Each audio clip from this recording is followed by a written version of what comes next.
Beshies! Good morning! It's me, your Ate Mel again. Mga Beshies, short video lang ito. Walang kaplano-plano mag-vlog. Okay? Kasi andito si Mami Lily at tuturuan niya ako magluto ng ampalaya na walang pait. Okay, mga guys? So, halika, panoorin natin. Samahan niyo. Ito yung mga ingredients. Okay, mga Beshies. Ito, iniwa na yung hipon. Kamatis, sibuyas, bawang, tsaka ito nga, baboy. Tapos, ang unang ginawa ni Mami.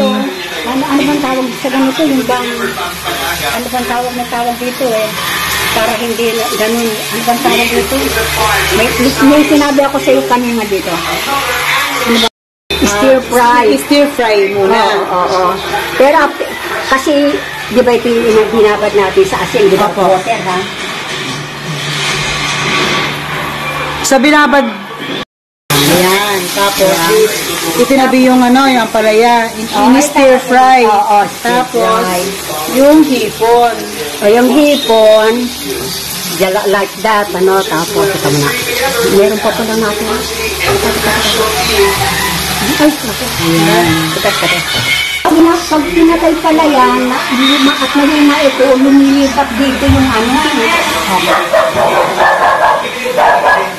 ito na po ang aming finished product. Hindi masyadong haluyang sa pagkaan. Saka hindi ko masyadong sinobran.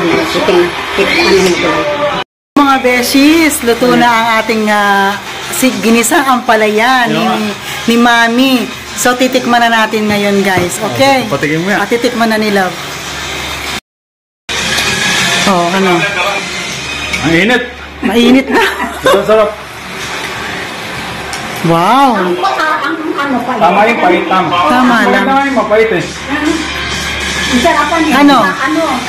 Rank from 1 to 10. 10. 10! Sa akin, hindi 10. 11! Tikman natin, guys. So, kay Love ay nasarapan sila sa ginisang ampalaya, okay? So, tikman naman natin ngayon, guys, okay? So guys, tikman na natin yung ampalaya. Harap, guys. Hindi siya masyadong mapait. Tama lang. Masarap.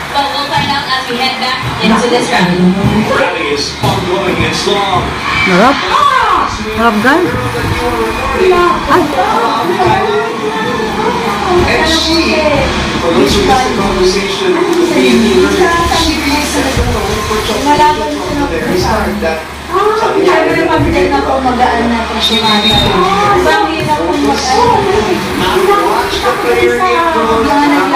Mga Beshies, hanggang dito na lang sa ating Mel, okay? Short video lang. Wala talagang handa-handa. Hindi ready ang ating Mel na yun. So, yun. Try niyo yung pagluto ng ginisang ampalaya ni Mami Lily. Okay? So, hanggang dito na lang, guys. Bye-bye!